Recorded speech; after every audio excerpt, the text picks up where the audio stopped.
Hell's Reaper has been out for a little bit, and I've been doing a lot of testing, and I gotta be honest with y'all, this guy is... Yeah, no, this guy's not great. Let's talk about it.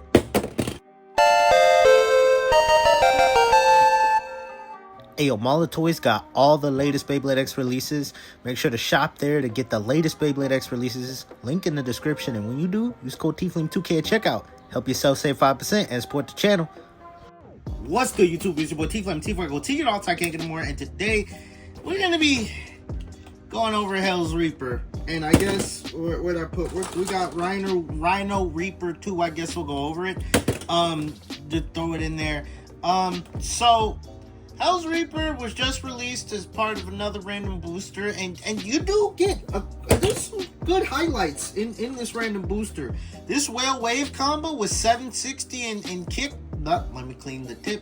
This is actually a really good stock combo, I'm not gonna lie. So if you got the full set, you got a really good competitive combo right out the box. That combo just goes crazy.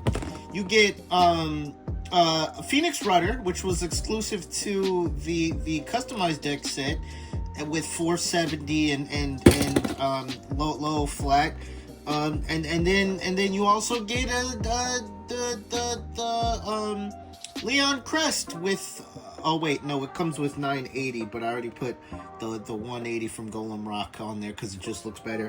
And then you get I have oh, here it is. It's disassembled kind of, but you get what is it? Hell's Arc with the turn frame. Yeah, okay, that's the overview of the random booster. That's all you need to know. You get a lot of good parts, but the prize bay, unfortunately, is probably the worst bay in the random booster. Now, when it comes to CX is unique in that, I mean, the blades are already elevated, right? But I guess the main problem with Hell's Reaper and Rhino Reaper is that they are extremely light, especially when compared to the other blades. Like, you can tell the difference. I mean, but like, not only light, but just the thickness difference, you can tell. Like just look at Perseus Dark. Look at that thickness difference. And then, I mean, to kind of just, I guess, add insult to injury, look at the thickness of Dragoon and look at the thickness of Hell's Reaper. Like, they're identical. Like, I mean, Hell's Reaper's just a little bit thicker, but it's just the weight on this guy is not the greatest. And I mean, the problem too is that, especially when you compare with the OG Hell's Scythe, look at the thickness difference, man. And not only that, Hell's Scythe, the reason why it was good is because it was rounded. This is very square. If they made this blade a little bit thicker and a little bit more rounded, I could see maybe it being like an updated version of Hell's Scythe. But honestly, Hell's Scythe, I would say, is significantly better than Hell's Reaper. Now, obviously, I'm talking about how disappointing Hell's Reaper is, but like, I mean, the bright side is there's no power creep. At least it's not breaking the meta, which is, I guess, Beyblade X, I will say, is the most balanced and competitive generation ever. Burst is probably the least. Metal Fight is okay. I love Metal Fight. Y'all know I do a lot of Metal Fight content on my channel, but Beyblade X is probably the only generation where if you put random parts together, you still have a chance at winning. In every other generation, if you put a bunch of random parts together, you are pretty much not going to win. Beyblade X is the only, I'd say, system where you have the highest chance to win with literally anything. And so the bright sides of Hell's Reaper is that you can get critical hits sometimes. You got these gaps right here between the plastic and whatnot, but the plastic isn't going to hit nearly as hard as the metal. And with the turn frame, from what I've been testing, any mode doesn't really matter. If you put this in the attack mode, it's going to kill your stamina faster, which is not the greatest. I don't see a significant difference when you flip this over and get some attack power. So yeah, no, this thing is not great. But I want to at least, I still show you something to show why I think something is not great. So we're going to put this thing on like a stereotypical attack setup. just to like, and put it up against a bunch of just meta bays, just so you all can see why I don't recommend this guy. Another number two, another, I guess, main reason why I can't recommend this guy right now is because he's coming out in Hasbro in a few months, where he's only gonna be like, what, 12, 13 bucks. It's gonna be worth it like that. Right now, you either have to buy the full set random booster for like $100, 100 plus bucks, 120 bucks, or get this guy individually for like 70 or 80 bucks. Excuse me. Which, this guy is not worth 70, 80 bucks. Like, Tyranno Beat, when it came out, was worth, I'd say, that money, because it was pretty heavy. What, is there any other random booster prize that was worth it? No, I'm pretty sure. Yeah, no, Tyranno Beat, I think, Shark Edge, but then Shark Edge got released a few months later, so I don't know. But anyway, we're gonna put this guy on 760 Rush. The reason why I'm not doing low Rush is because if you're running a deck, you're going to use low rush on something else. So, I mean, but even then, I will say, another thing about low rush is that low rush helps bays that are already good become better, but it does not make bays that are not great, it doesn't change it like a night or day difference. Like, low rush does not make bad bays good. It makes, I guess, bays more usable. But really, low rush on this guy, I don't think it'd make a significant difference. I've already tested it, but it doesn't really make a difference. And plus, rush is a little bit more accessible than low rush. Low rush, you only get it on Dragoon, and you get 760 in a couple places. So, yeah, we're just going to run it on this guy. Just like a basic attack setup. I mean, I know I do videos where I do a bunch of competitive testing, but I've done a whole bunch off camera, and I just... If you're going to use this guy, you're going to use it for attack anyway, because the weight and the shape isn't good for stamina. So there's no reason to go over stamina or like defense setups, because it just doesn't work. And I don't want to waste your time. And I think attack is going to be the only way you get any sort of results if you're going to get them. So I switched it into the attack mode, which has the blades more aggressive, I guess. But yeah, let's just get into it. So, you know what? Speaking of which, let's just use Hellside 360 Ball. This is going to be a good test. I will say the kick bit is pretty good, but I don't think it's worth it. Oh, it gets a knockout. Look at that. The kick bit is really good. Or I guess, well,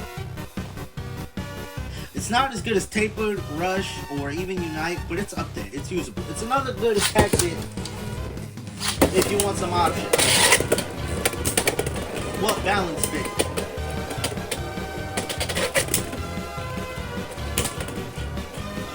You know, even when it knocked out Hell Scythe, it was kind of like Hell Scythe Extreme dashed itself out of the stadium.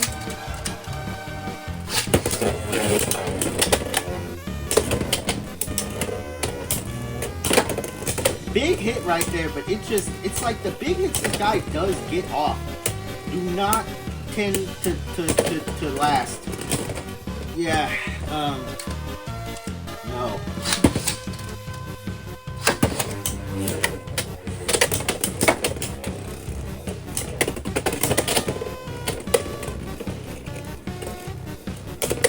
I've tried kick, I've tried taper, I've literally tried every attack, I tried every attack setup I can think of, and it gets an extreme finish. Woo.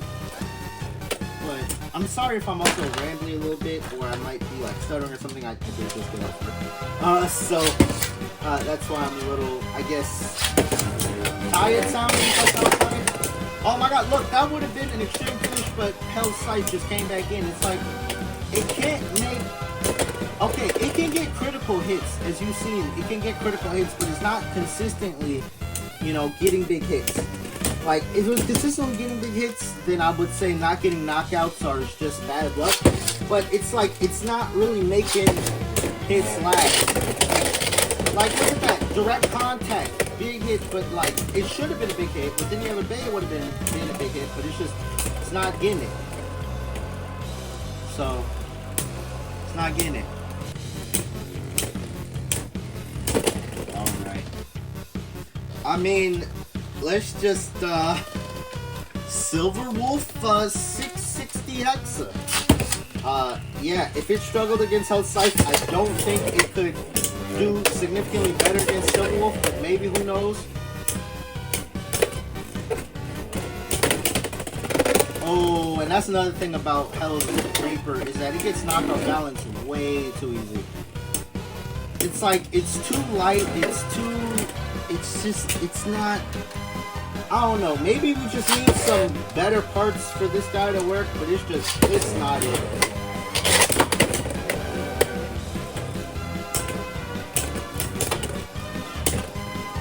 Yeah, nothing.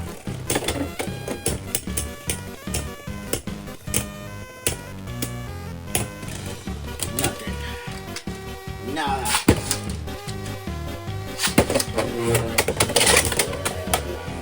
I mean, it got an extreme damage right there, but still, it's like, it's not even, like, with other attack types, like, it'll at least push Wolf around a lot. You see big hits with this guy, it's literally, every hit doesn't really amount to anything.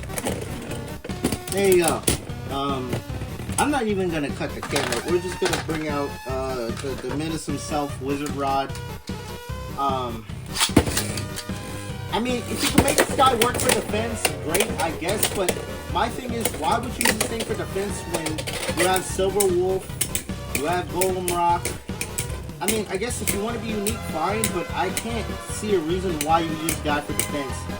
Because he's just, the stamina is bad. I mean, you know what? Just to prove how bad the stamina is, I'm just going to put this joint on ball, and just, you can see how fast it loses stamina against Wizard Rock.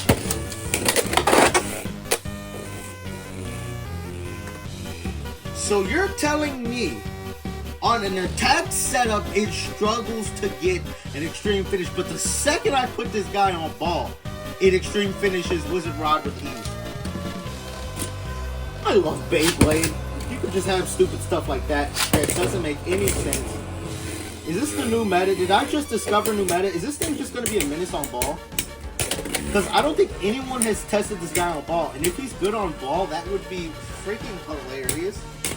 And I'd want all credit. And then I'd have to write an extreme apology talking about why Hammer, I keep wanting to call it Hell's Hammer, why Hell's Reaper is actually great.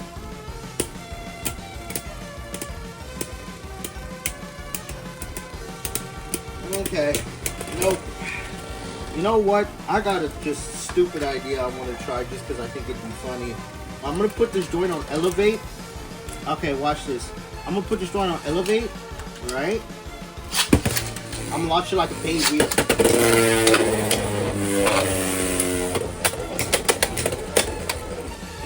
Damn, it recovered all of the way. Come on, buddy. Okay, wait. It has Wizard Rod knocked off balance?